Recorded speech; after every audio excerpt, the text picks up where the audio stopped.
ลายเนาะคนมาเที่ยวประมาณ200คนเนาะมีเนาะลายรถคันเต็มเนาะประมาณ20กว่าคันรถใหญ่รถน้อยหลายเนาะขอขอบคุณใจเด้อที่มาเที่ยวมาชมน้ำภูผาบริหารตลอดตาทั้งขอบใจเด้อสบายดีสำหรับเส้นทางการเดินทางของเฮาในมื้อนี้พวกเฮาก็จะไปที่ตาดเลาะเนาะซึ่งตั้งอยู่ที่เมืองเหล่างามแขวงสารวัตรนี่ซึ่งตาดเลาะเองก็แม่นตาดหนึ่งที่มีความสวยงามแต่ก็มีชื่อเสียงหลายเส้นทางการเดินทางจะเป็นแบบใดนั่นก็ติดตามรับชมนำกันเลยเนาะ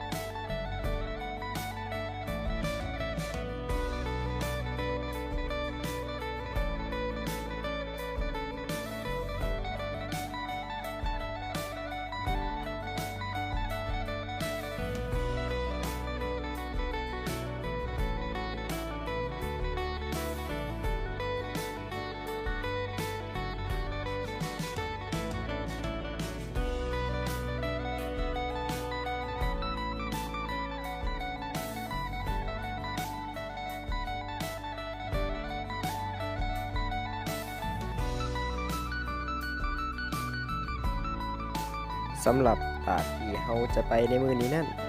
ก็แม่นตั้งอยู่ถึงเส้นทางหมายเลขที่20ออกไปทางปากซอง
สารวัตรก็แม่นเป็นอีกแขวงหนึ่งที่มีความอุดมสมบูรณ์ไปด้วยทรัพยากรธรรมชาติและก็มีแหล่งท่องเที่ยวที่สวยงามนี่ก็หลายบอนเป็นต้นก็แม่นตาดที่พวกเราจะไปกันในมื้อนี้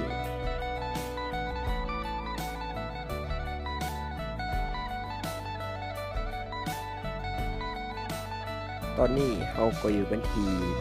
บ้านทางแบงเนาะสำหรับทางแบ่งไปทางเบื้องขวานั่นก็แม่นจะออกไปทางปากซองแต่ถ้าไปทางแยกทางซ้ายนั่นแม่นจะออกไปทางแขวงเซกองพุ่น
สำหรับตาดที่พวกเขาจะไปนั่นก็ใกล้จะหอดกันแล้ว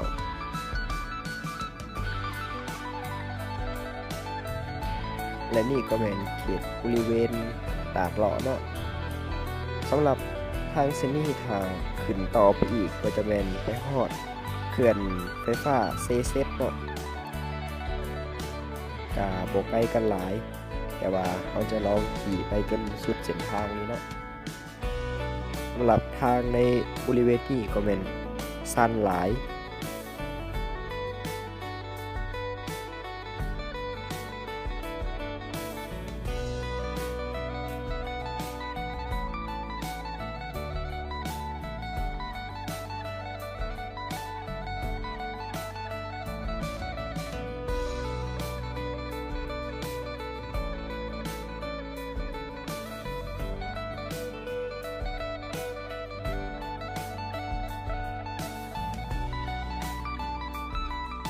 แถวเขตบริเวณนี้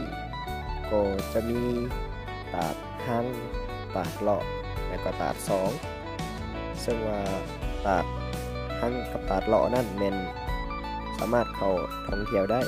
แต่ว่าตาดสองเนี่ยเพิ่นตั้งอยู่ในเขตของเขื่อนไฟฟ้าบ่แน่ใจว่าจะได้เข้าไปหรือบ่เนาะ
ท่านผู้ชมสำหรับ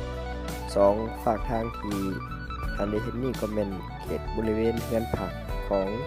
บรรดาพนักงานของเขื่อนไฟฟ้าเซเซเนาะอันนี้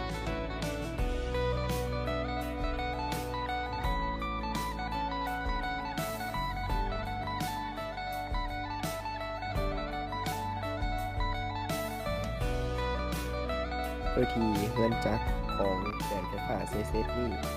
ก็แม่นเข้าไปอีกประมาณ200 เมตรแต่ว่าเส้นทางของพวกเขาก็แม่นน่าจะได้กลับรถในบริเวณแถวนี้แหละ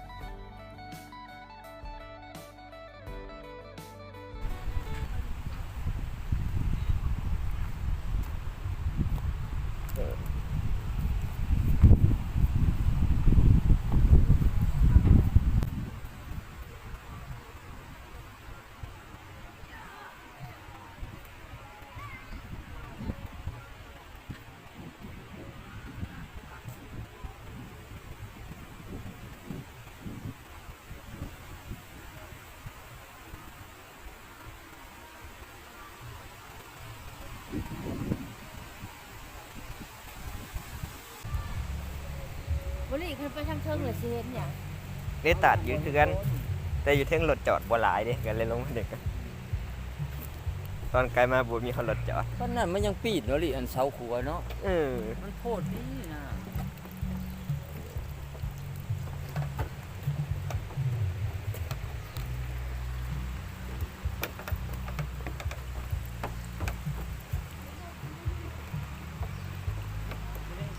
เขาซีเมนต์นะ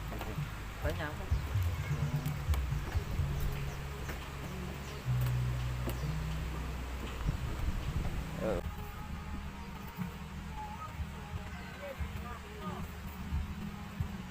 เย็นค่ะ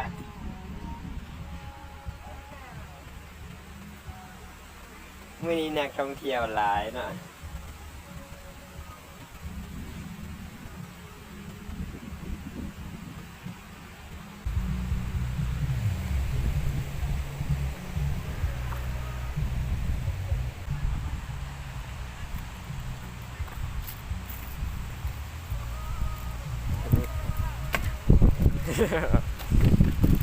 โอ้หนาวนะมึง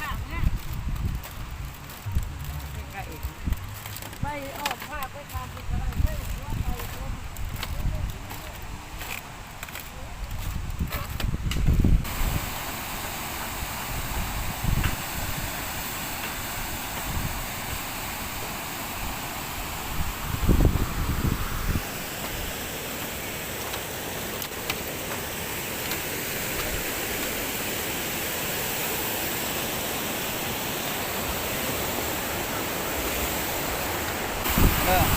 ลูกค้าเองเนาะตั้งพบกรณีก็เนาะก็เลชิเกลือเป็นผู้บริหารนี่เนาะช่วยเหลือเจ้าแข้งแล้วก็มาท่องเที่ยวเนาะเช่าแต่ละแข้งแต่ละเมืองแต่ละบ่อเล่าว่าตามเขตเนาะผู้ขายเองเลชิเกลือเนาะเป็นผู้บริหารตลอดตามห้างเด้อเดินมาเที่ยวมาส้มเลยเนาะแล้วก็มาเที่ยวครัวก็ได้มีเห็นแล้วเนาะแต่เดี๋ยวจะนาทิพย์กุมภาพันธ์มันทำมีจูบมาค่อยหักนั่งกินเบียร์เนาะกินเหล้าอย่างไรเนาะ ตามมานั่งรถกบกก็ได้เนาะมีตูบใหญ่ตูบน้อยมีหมดเนาะตามเลาะตามห้างเด้อบางแคมป์บางใหญ่เรื่องสารวัตรแข่งสารวัตรเนาะนี่ผู้ขายเองเป็นปปสโคเซฟฟังเมืองผมเมืองงามแข่งสารวัตรเด้อบางโคเซฟซิกขอขอบคุณขอบใจเด้อครับมาเที่ยวมาส้มนี่ร้านของผมมาเที่ยวประมาณ200คนเนาะมีเนาะลายรถคันเติมเนาะประมาณ20กว่าคันรถใหญ่รถน้อยลายเนาะขอขอบคุณขอบใจเด้อที่มาเที่ยวมาส้มน้ำผู้ขาบริหารตลอดตามห้างขอบใจเด้อ จ้าก็ขอบใจหลายๆอากาศเย็นนะมื้อนี้อากาศเย็นนะมื้อนี้ลมแห้งเลย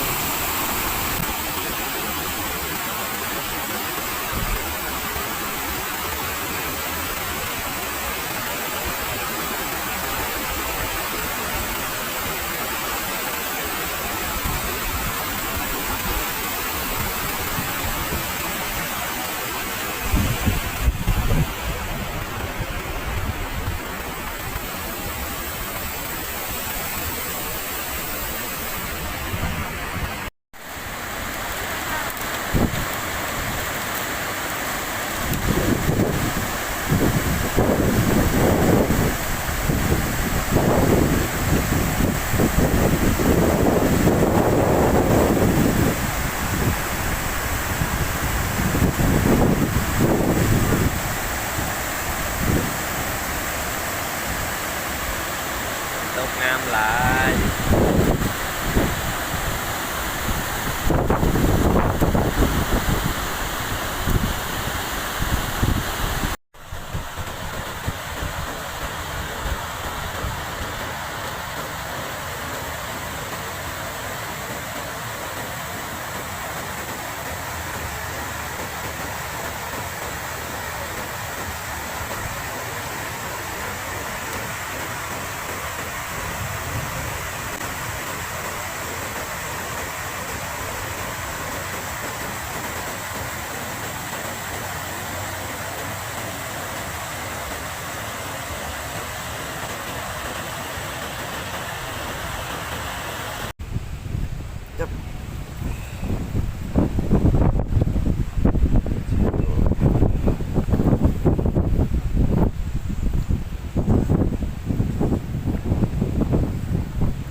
อากาศหนาวหลาย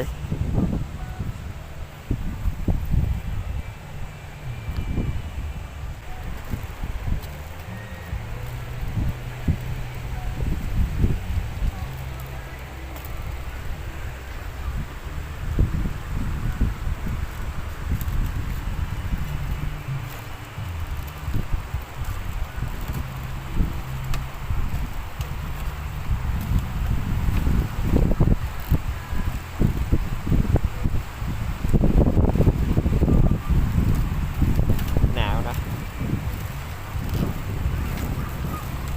ลาวใต้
Hello สบายดี Where are you from Australia. Wow Australia Look, This is so nice waterfall it's beautiful. Is this your home? No I'm from Savannakhit Oh. Savannakhit Okay, yes. So you're on holiday. Yeah this is my holiday Holiday. It's good. It's a beautiful place to come. Yeah Yeah. You enjoy. See you Thank you. Bye bye. Bye bye